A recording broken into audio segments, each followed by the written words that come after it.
മഹാദേവന്റെ രൂപം ബാക്കി എല്ലാ ദൈവങ്ങളെയും നമ്മൾ നോക്കുമ്പോൾ കുറച്ചുകൂടി ലക്ഷറിയസ് ആണ്.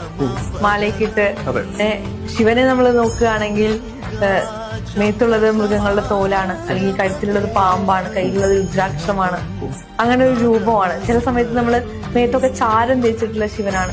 നമുക്ക് പേടി തോന്നുന്ന ചുടല ഭസ്മം, നമുക്ക് പേടി തോന്നുന്ന ഒരു രൂപമാണ്. എന്തുകൊണ്ടായിരിക്കും ശിവൻ മാത്രം കുറച്ച് ഡിഫറെന്റ്ലി എന്തൊരു ഫോഴ്സും അതുപോലെ അക്സെപ്റ്റ് ചെയ്യുന്ന ആളാണ് ഭഗവാൻ. ഞാൻ നേരത്തെ പറഞ്ഞത്, ഇപ്പൊ കാളകൂടാണെങ്കിൽ അതിന് പ്യൂരിഫൈ ചെയ്തിട്ടല്ല ശിവൻ കുടിക്കുന്നത്, അതുപോലെ എടുത്ത് കുടിക്കും. അതുപോലെ നിങ്ങളുടെ മനസ്സിലുള്ള സോ കോൾഡ്, നമുക്കങ്ങനെ നല്ല വിചാരം ചീത്ത വിചാരം കൈൻഡ് ഓഫ് മൈൻഡ് സെറ്റാണ്. ആ ചീത്ത വികാരം എന്ന് സോ കോൾഡ് വിളിക്കുന്ന സാധനങ്ങളെ ഭഗവാൻ എടുക്കുന്നു. അത് പാമ്പാവാം, ഇപ്പൊ മരിച്ച കടുവയുടെ തോലാവാം, ആനയുടെ തോലാവാം, എന്തുവാണെങ്കിലും ചുടലഭസ്മാവാം. അങ്ങനെ ഒരു നിങ്ങൾ ഉപേക്ഷിക്കപ്പെട്ടതിന്റെയൊക്കെ ഒരു ഉടയോനായിട്ട് ഞാനിവിടെ ഉണ്ട് എന്ന് ഭഗവാൻ പറഞ്ഞുകൊണ്ടിരിക്കുന്നു.